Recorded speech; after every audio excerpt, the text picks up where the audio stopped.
On May 12, 1959, a telegram from the KFWB News Bureau recited the event of the devastating bulldozing of the remaining homes in the Chavez Ravine neighborhood, whose residents had been actively protesting in solidarity with their homeland against their forced displacement. One of the last families, the Arrechiga family, were met with hostility through their physical removal from their property by local law enforcement.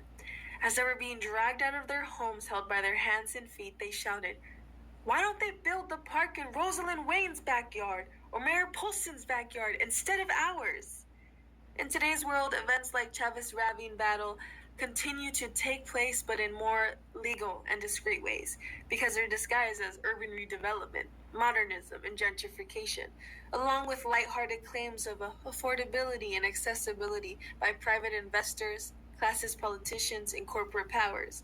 Which brings us to a much-needed reflection on how a long-standing Los Angeles Mexican barrio community with ties to the land since the Treaty of Guadalupe Hidalgo could have been cleared out and replaced for the purpose of a massive ballpark and new home to the Brooklyn Dodgers, after the initial plan was to provide more housing for the overwhelming number of low-income and unhoused populations of Chavez Ravine and surrounding areas of Los Angeles of the time. Chavez Ravine was made up of 3 communities, Palo Verde, La Loma, and Bishop, serving as a home to hundreds of families living in 600 houses for decades. But in 1949, the Los Angeles Public Housing Authority and the City of Los Angeles instigated an agreement to replace the existing foundations of Chavez Ravine with federally funded public housing that would fit more people in smaller spaces. This was supported by a report from the Department of Health, who had titled Chavez Ravine as the worst slum in the city of Los Angeles.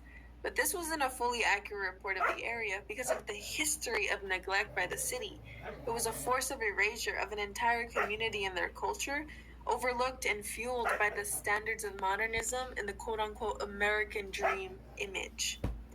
After the city probed residents to sell their property from promised rehousing in Ravine between the timeline of the 1950 to 1957, the word of the city had become pure talk. But fortunately, the indecision on the housing put a hold on the push for evictions.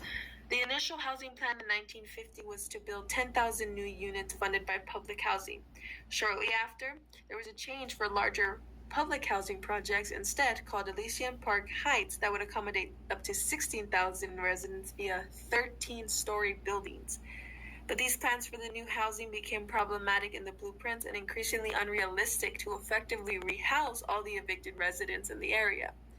With the fast forward to 1957, the Brooklyn Dodgers owner, Walter O'Malley, was the buzz of the late 1950s, and not just among his baseball fans. While O'Malley was searching for a new home for his Brooklyn Dodgers, the city of Los Angeles saw the opportunity to bring in a major infrastructure and establish another profitable landmark to the City of Angels. In the fall of 1959, O'Malley was promised a 350-acre land deal in Los Angeles to place his new Dodger Stadium with top-tier parking structures for his expected fan base. A promise that was not LA's to grant, but inevitably, they were able to obtain the remaining acres of land from the Chavez Ravine residents by force so the city could keep the 350-acre promise, dismissing their previous agreements and promises made to the hundreds of families who now were permanently displaced and homeless. With no way to legally retaliate, Chavez Ravine was erased. Circling back to the telegram, the Bureau shared the ravine is costing Los Angeles a lot more than money that could not be paid back to the families and their following descendants. This traumatic event demonstrated how communities that are not middle class, wealthy, white, or elite will continue to be a target of ill-communicated and unfair displacement. The reporter's final statement describing the broken promises made to Chavez Ravine community was too similar to the one we made the American Indian many years ago, leaving the lasting recognition that this event was an attack on human rights of the predominantly Mexican people of Chavez Ravine, something that the United States and its European ancestral history continue to perpetuate today.